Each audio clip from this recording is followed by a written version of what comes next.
Hey guys, how you doing? Geeky Guy Comics here. It is week number 11, but this is going to be the reviews of week number 10. I've been so busy this week, so I'm a little bit behind, but we're going to play catch up. Don't worry about that. Last week wasn't really that big a week for comics. There was only about 4 or 5 comics that I read. So let's just dive straight in for Geeky Guy Comics Reads and Reviews, week number 10. Hey, so as I was saying, this is the week number 10 review. I hope everyone had a wicked weekend. I had a really good weekend. I got some toys from Sonna Toys on Friday. Did the review video for that on Friday night. Took a while to edit. There were some problems with my internet and stuff like that. But it's up. Everything's okay. Check out the video if you haven't already over at YouTube. Make sure you like, subscribe, share and comment. Hit that notification bell and make sure you are ready for when Geeky Guy Comics drops his videos. We're on Instagram, Twitter, Facebook and of course YouTube, so make sure you check me out. So anyway, as I mentioned, last week wasn't that much of a big week. First up we have Strange Adventures. Now I've got to say, Tom King is back. He has absolutely smashed the ball out of the park with this one. It's fantastic. It's about a superhero called Adam Strange, and he's known worldwide for being the hero of the people, living up to expectations, saving planets and everything like that. But on his latest adventure, he saved a planet called Ran from basically abomination. It was all coming to an end. Adam Strange stepped up, saved the planet. All how Adam Strange, or so you think. Basically, Adam Strange, he has found fame and fortune being a superhero, and he's back on Earth. He's retired to Earth with his wife, and they're living the high life. He's living the life of a famous superhero. He's out doing book signings, TV shows, and everything like that. And at one of these book signings, one of the fans steps up to him with a mobile phone and screams in his face, saying, "Oh, I know what you did at Planet Ran. You're a liar. You're a fraud. You didn't save anyone. You corrupted the whole planet. You killed everyone on that planet, and now you're reaping the rewards for what you did, saying that other people did it." And it all kind of transcends from there. He's been up on the high and now he's at rock bottom, and everyone wants to know what's going on, where this altercation was filmed. It's gone worldwide on the internet. Everyone wants to know what is happening with Adam Strange. He starts to doubt himself, and then he turns to the one and only, a DC superhero. And I tell you what, I was reading this comic and I literally was like, wow, I cannot believe what has just happened. The cameo from this superhero was so unexpected. It was the one and only, the Dark Knight himself, the greatest detective in the DC universe. It was Batman. Batman literally popped up for a page. Adam Strange turns around and goes, "I need your help. I need you to find out who actually killed this guy. It wasn't me. Can you help me out?" And Batman basically just turns around and says, "Look, you're a friend of mine. I can't get involved, but I can put you in touch with someone that will help you out." And then as the comic goes through, Adam Strange is like talking to his wife, and they're trying to find out who is this guy that Batman's put him in touch with. And then when we get to the end of the comic, we find out who it is, but they don't actually say who it is. A guy just pops up. You see the back of him, and he goes, "I've been told by Batman, I'm here to help you. Don't worry. I know everything. We will get this sorted." And I tell you what, Tom King is absolutely back. This comic has a noir-esque 1970s, 80s and 90s feel to it. The artwork is sublime. It's absolutely fantastic. I really did enjoy reading it. It done so well. It went to the second print on Friday last week. Went to the second print. Sold out everywhere. Unfortunately, I wasn't even lucky enough to get it from my LCS, a placing space. They sold out. The only copy that they had left was the polar bear and the snowstorm variant.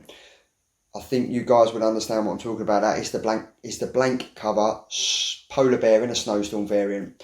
It was unable to be purchased from anywhere, but luckily I managed to get it from Comic from eBay. It cost me about £7, but you know, man's got to do what a man's got to do, and I really needed that comic. It's an absolutely fantastic cover, and I'm really looking forward to how it goes, how it carries on from here. It's a wicked story. He's a really, really good superhero. Are you on the side of him being good, or are you on the side of the believers of him being bad, that he corrupted and killed everyone around just to reap the rewards? Who knows? We will find out in a couple of weeks when number 2 comes out. It was a wicked comic. Got a 4 geeks out of 5.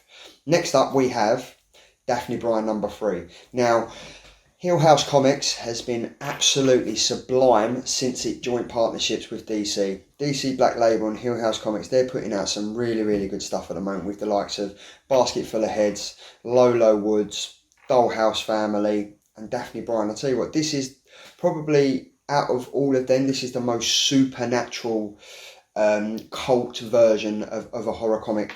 And in number 3, so at the end of number 2, the brother who the girl is dealing with, she comes to him and she's now kind of like, I don't really know what to do. Daphne's like, are you going to actually help me and save my mum and get her away from the cult, or are you actually just here to corrupt my mind and get my evil out of me so you can deal with the consequences and we can be horrible and wreak madness and goriness on where we live?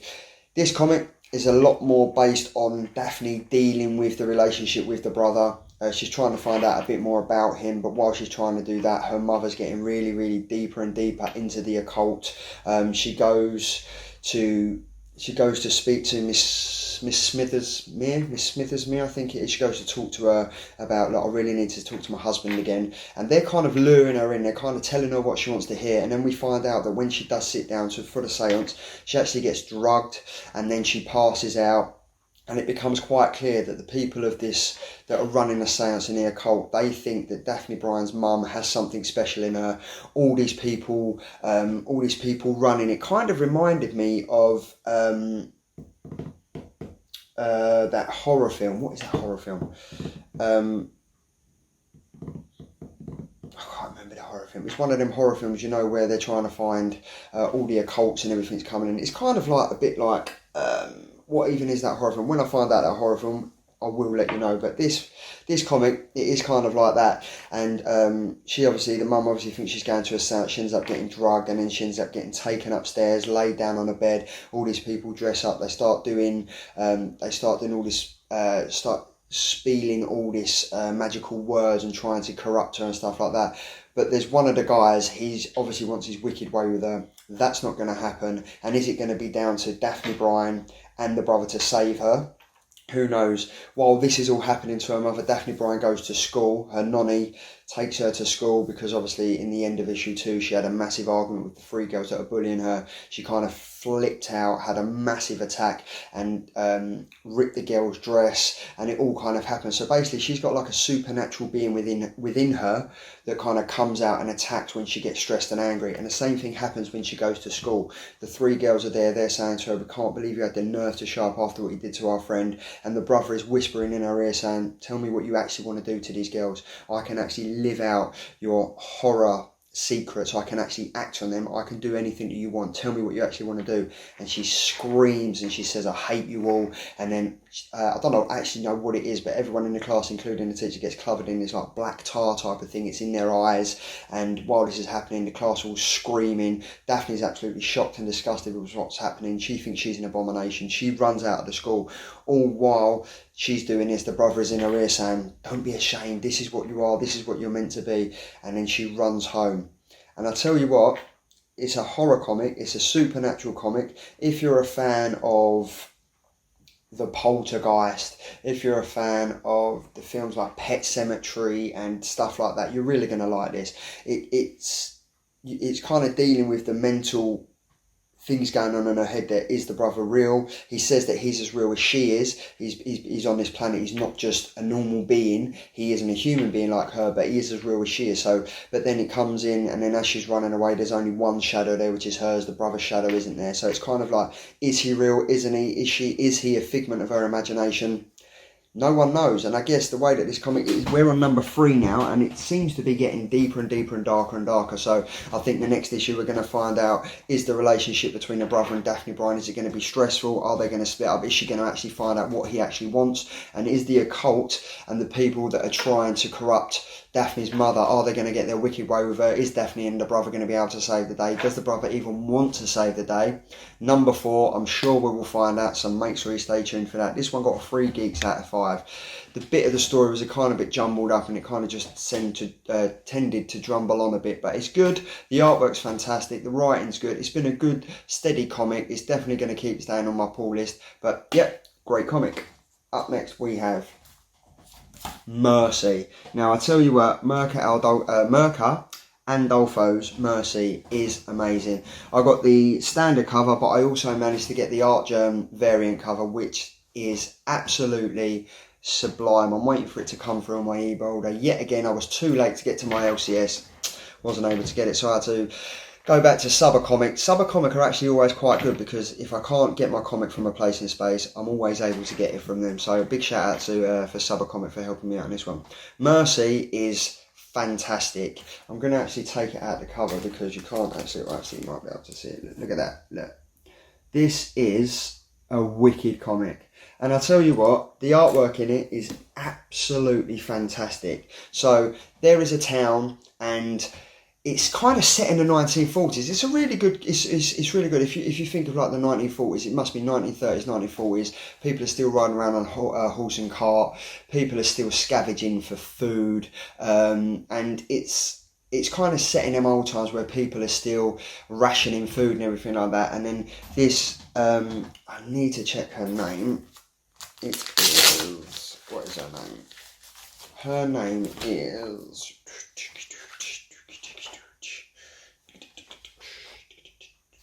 I'm going to find out what her name is. It is...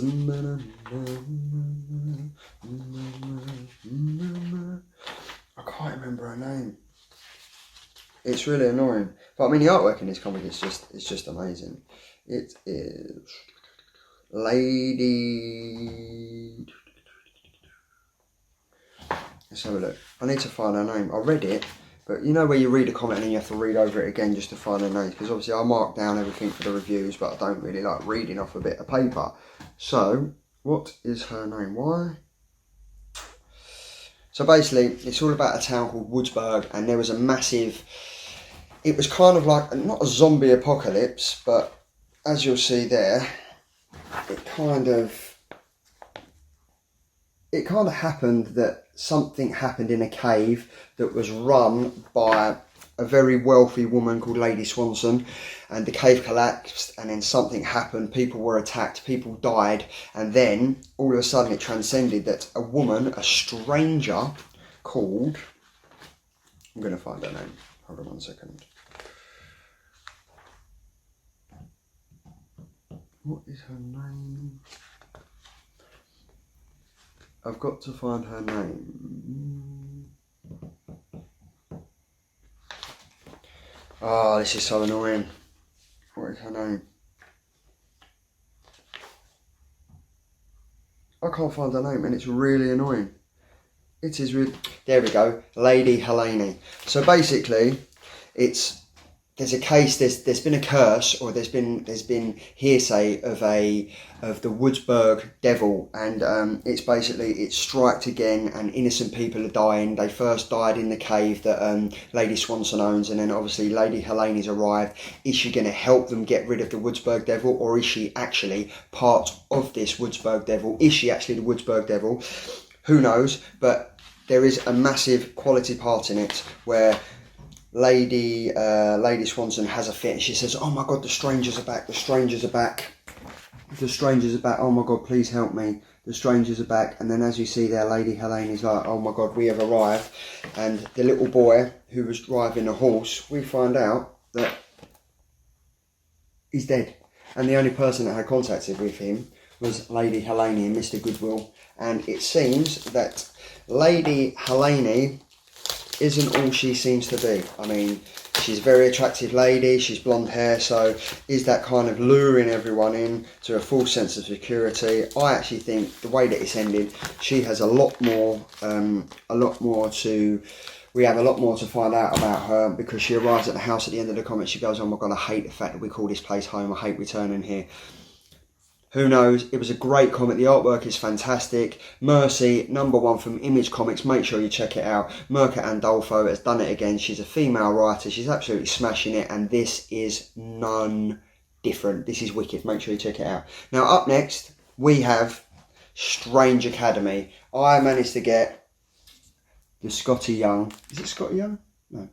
Yeah, it's Scotty Young. I managed to get the Scotty Young variant, but I also picked up the standard variant as well. So as you'll see there, the standard one. Look at these. They're sublime. Scotty Young wrote this comic and he also done the artwork for it. And I think, who did the artwork for this? This was done by Campbell. Yeah, so this was done by J. Scott Campbell. But this is fantastic. So there's loads and loads of first appearances in this. We've got 1, 2, 3, 4, 5, 6, 7, 8, 9, 10, 11. There's 11 first appearances in that, and I have to say, this cover is probably one of my favourite covers of 2020. The comic is fantastic. So basically, Doctor Strange is doing what he's always refused to do. He's basically starting a magical academy for the gifted, similar to what Charles Xavier did for the X-Men. But this time, it's all about magicians. So it's all about the Sorcerer Supreme is putting together an academy of the gifted magicians of the younger generation. It's fantastic. It's full of drama. It's full of excitement. The entrance that Doctor Strange appears in is wicked. There's appearances from Dr. Voodoo, from what's her name, Scarlet Witch. It's just wicked. It's so good. And I tell you what, because this is obviously Marvel, I kind of see Doctor Strange is becoming more and more a bigger player in the Marvel universe. Obviously, he's going to have the his movie coming out later this year, but then we've also got he's starting to appear more and more in Marvel Comics now, along with the Avengers and stuff. And I have to say, this was wicked. It was a really fun read. It kind of played I think it was X-Men 2 or 3 where Pyro starts and then you've got Rogue. She can't really touch people. It kind of starts like that. It's about a family. Their daughter's trying to deal with the emotions, with the powers that she's got, the magical powers that she's got, and she doesn't really know how to deal with it. Her mum and dad are quite concerned. They don't really know how to deal with it. And then she gets invited to the Doctor Strange's Strange Academy, and she kind of feels like she's fitting in. She's with other people that have got similar capabilities and powers, and it's going to be wicked. It really is. I'm really looking forward to seeing how this goes on. As I mentioned, the introduction of Doctor Strange in this comic was wicked. You wouldn't expect none the less. You don't know if it was just a figment of the magician's role of what he wanted to do for a first act for an introduction for the kids at school to see how they could actually cope with a situation like that. But it looked real. I don't know if it was. It was fantastic. This cover and the comic by Scotty Young are wicked. I can't wait to see how this goes on. It's fantastic. Both covers are superb. Both covers are wicked. Absolutely love the comic. I've got to say that the cover and comic of the week would have to be, it's got to be this. It has to be this. The cover of it, the comic, the story, the writing, the drawing, everything about it is wicked. This is going to be a cover and a comic that you were definitely going to want to add to your playlist. While you're listening to music and reading comics, add it to your pull list, add it to your playlist. I'm Geeky Guy Comics. Make sure you like, share, subscribe. Make sure you hit that notification bell. Make sure you follow me on www.youtube.com/Geeky Guy Comics. Hit me over on Instagram at Geeky Guy Comics, Facebook, at Instagram, at YouTube, at Geeky Guy Comics. See what I mean? I've got so much going on, but make sure you hit me up on Instagram, Geeky Guy Comics, Twitter, Geeky Guy Comics, YouTube, Geeky Guy Comics, Facebook, Geeky Guy Comics. I'm doing it all. Tell your mum, your dad, your sister, your brother, your nan. The geezer at the top of the road to walk your dog. The geezer around the pub that serves a banging pint, and then once you've had that pint, you come back round, you walk into the geezer that serves a banging kebab. Let them all know that Geeky Guy Comics is smashing up YouTube. We're going to be as big as the US. We're going to be smashing it for the UK. Make sure you check me out. Geeky Guy Comics signing off. Happy Monday.